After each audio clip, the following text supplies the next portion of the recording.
Alright, let's be real here for a second.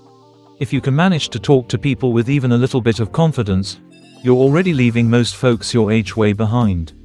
Seriously, it's kind of like showing up to a game where most players don't even know the rules yet. Why does this matter so much? Well, think about it. If you can handle conversations and express yourself clearly, it's almost like life hands you a cheat code. You tend to find better jobs, make a bit more cash, and, let's be honest, people just seem to gravitate towards you more. Better friendships, more exciting opportunities, and yeah, even higher quality romantic relationships come your way. Now, if you take a good look around, especially at younger people these days, there's something super obvious going on. Everyone's glued to their screens, but not many folks are actually sharpening their real-life communication chops.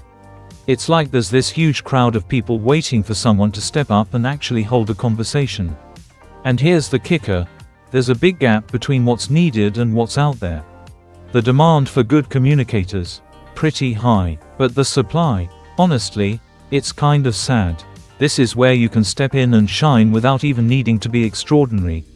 Just being decent at communicating already sets you apart. That's the secret I want to share with you today, and trust me, it's not rocket science. Think about it this way: being able to talk confidently in this day and age is like walking into a room and towering over everyone else, not just physically but socially, too. It's like having that magnetic presence, the one that naturally draws attention. I know this because I've lived it. When I was 13, I was the school captain. Not because I was the smartest kid or anything, but because I could speak well and knew how to connect with people. I used to give little pep talks to my classmates, telling them to keep trying, to push forward even when things got tough. Looking back, I was kind of like the cheerleader, except without the pom-poms. But, as life tends to go, things don't always stay easy. I remember this one time in high school. It was during a regular lunch break. My friends and I were hanging out at our usual spot near the basketball courts. You know the scene, everyone talking, joking, just unwinding from the day. I had a crush on one of the girls in the group, and we'd been chatting casually for weeks.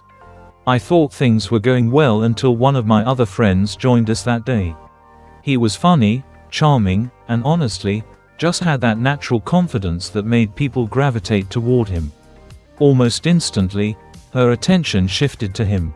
It was subtle but clear. She laughed a little harder at his jokes, asked him more questions, and kind of left me in the background. That feeling of being invisible hit me like a ton of bricks. Later, when the group dispersed, my friend casually mentioned that he noticed her paying extra attention to him. He didn't say it to rub it in. He was just being honest, but it only confirmed what I'd already felt. That moment messed with me big time. My confidence took a nosedive. Suddenly, I started overanalyzing everything about myself: my appearance, the way I talked, even the things I laughed at. I'd stand in front of the mirror and pick myself apart, convincing myself that I just wasn't enough. And, as you can probably guess, this spiral of self-doubt didn't stay confined to my thoughts. It started creeping into the way I spoke and interacted with people. I got quieter, more hesitant, and it felt like my words were stuck in my throat half the time. It's weird, isn't it? How something so personal, your insecurities, can sneak their way into your voice. When you don't feel good about yourself, it shows in how you speak. It's like there's this invisible weight on your chest that makes it hard to even get the words out sometimes. And that's what brings me to this analogy I like to use. Think of your communication skills as a water pipe.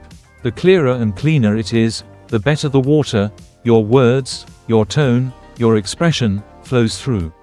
But if that pipe is jammed up with anxiety, self-doubt, or fear, then, well, it's like trying to drink from a rusty faucet.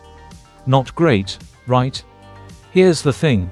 If you want to fix the way you communicate, you've got to figure out where that mental gunk is coming from.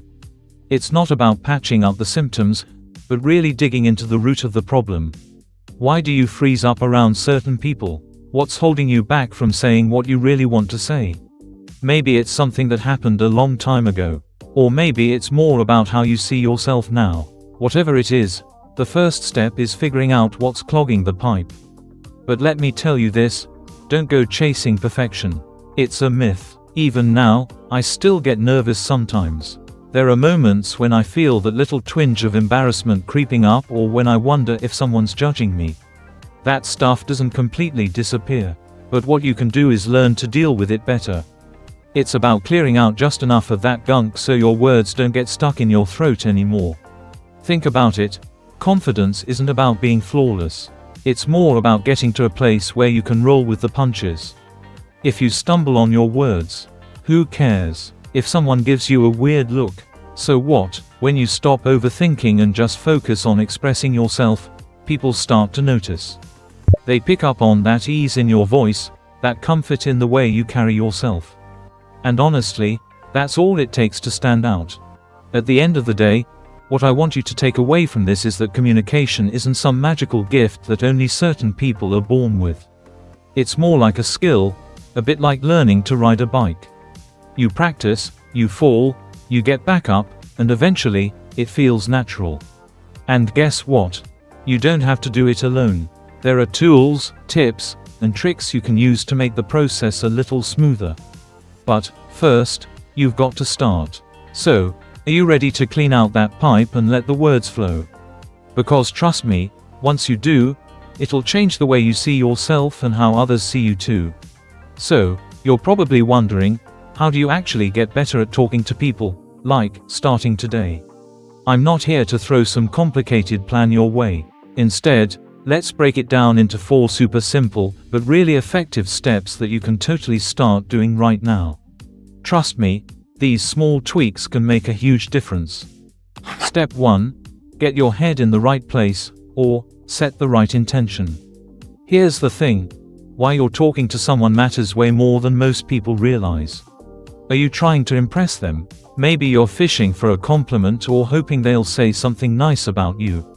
When that's your mindset, conversations tend to feel, well, kind of weird. Like, they don't flow naturally. It's like both of you know something's off, even if no one says it out loud. But flip the script for a second. Let's say you're not trying to get anything from the person you're talking to. You're just there to connect, to actually listen to what they have to say and maybe share something meaningful yourself. It's a totally different vibe, isn't it? The pressure's gone, and instead of feeling like a performance, it's just 2 people having a genuine back and forth. For example, let's say you're chatting with someone in class who you don't know super well. Instead of thinking, how can I make them like me? Think, what can I learn about them? What's something interesting they've got to say? It's kind of like flipping a switch in your brain. When you focus on being curious and positive instead of worrying about what they think of you, conversations get so much easier. And bonus, people are drawn to that energy. It's refreshing in a world where everyone's trying so hard to look cool. So, the next time you're about to talk to someone, pause for just a second. Ask yourself, what's my intention here? If it's anything other than just being real and spreading good vibes, maybe tweak your mindset a bit. It's a small change, but trust me, it can make a world of difference. Step 2. Crack open a book. Seriously, it helps. Alright, I know what you're thinking. Reading, really? How's that supposed to help me talk to people? But hear me out. When you read, especially books that are a little outside your comfort zone, you're basically giving your brain a workout. You're picking up new words, new ideas, and even new ways to phrase things. It's like adding tools to your toolbox, so you're not stuck saying the same boring stuff over and over again. Take this for example. Have you ever been in a conversation and wanted to describe something but couldn't quite find the right word? That's where reading comes in. When you've got a bigger word bank to pull from, it's way easier to express yourself. And I'm not saying you need to read Shakespeare or anything, unless you're into that. Even light novels, self-help books, or biographies can work. The key is to find something that holds your interest but also challenges you just a little bit. One trick I use is highlighting words I don't normally say out loud but think are cool. Like, if I'm reading and I see a word that makes me go, oh, that's kind of neat, I'll jot it down. Then I'll try to sneak it into conversations later. For instance, instead of just saying, "That's cool," you could say, "That's fascinating," or "That's intriguing." It sounds subtle, but trust me, people notice when you express yourself clearly and creatively. Plus, reading isn't just about words, it's about ideas. When you read, you're learning how to structure thoughts, explain concepts, and even tell stories better. All of that translates directly into how you talk to people. So yeah, crack open a book. Your future conversations will thank you. Step 3. Look good, feel good. It's not about being fancy. Let's get real for a second. How you feel about yourself on the outside often sneaks into how you carry yourself on the inside. I'm not saying you need to look like a supermodel to be confident, but wearing clothes that actually fit, taking care of your skin, and getting decent sleep can work wonders for how you present yourself. It's less about impressing others and more about feeling good in your own skin. And when you feel good, that confidence shows.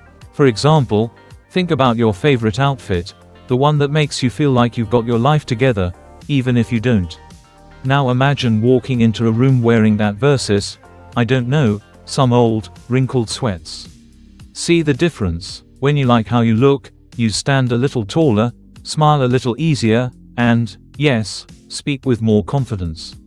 It's all connected. And this isn't about dropping a ton of cash on fancy stuff, either. Even small changes, like getting a haircut that suits you, switching to a face wash that actually works for your skin, or finally getting around to cleaning up your shoes, can make a huge difference. It's those little things that add up over time. You're not just improving your looks, you're improving how you feel about yourself. And that, my friend, is a game changer when it comes to communication. Step 4. Talk to a camera. No, really try it. This one might sound a bit weird, but hear me out. Start recording yourself. Just grab your phone, hit record, and talk about literally anything. How your day went, what's on your mind, that funny thing your teacher said in class, whatever. It doesn't matter. The point is to get used to hearing your own voice and seeing yourself speak. At first, it's probably going to feel awkward. You might cringe at how you sound or nitpick every little thing. But over time, you'll notice something pretty cool. You'll start to see where you can improve. Maybe it's your tone, your pacing, or even your facial expressions. And the best part, it's all on your terms. You're practicing in a low-pressure environment where you can mess up as much as you need to. For example, I started doing this a few years ago, and at first, it was rough. I'd ramble, forget what I was saying halfway through, or just feel like I looked ridiculous. But I stuck with it, and now, talking to people feels way easier. It's like the camera became a stand-in for real-life conversations. So, even if you're shy or not sure where to start, give it a shot. 5 minutes a day is all it takes to see some pretty big improvements. Every little thing you do to boost your communication skills is like an investment in your future self. It's not about becoming perfect overnight. It's about small, consistent steps that build up over time. And honestly, the payoff is huge. You'll find it easier to make friends, ace job interviews, and even just enjoy conversations more. So, why not start today? Pick one tip and run with it. You've got this. Share in the comments what you would like to apply or what techniques you already use. We will be interested to know. Also click on the bell and subscribe so as not to miss our new videos. Take care of yourself and see you in the next video.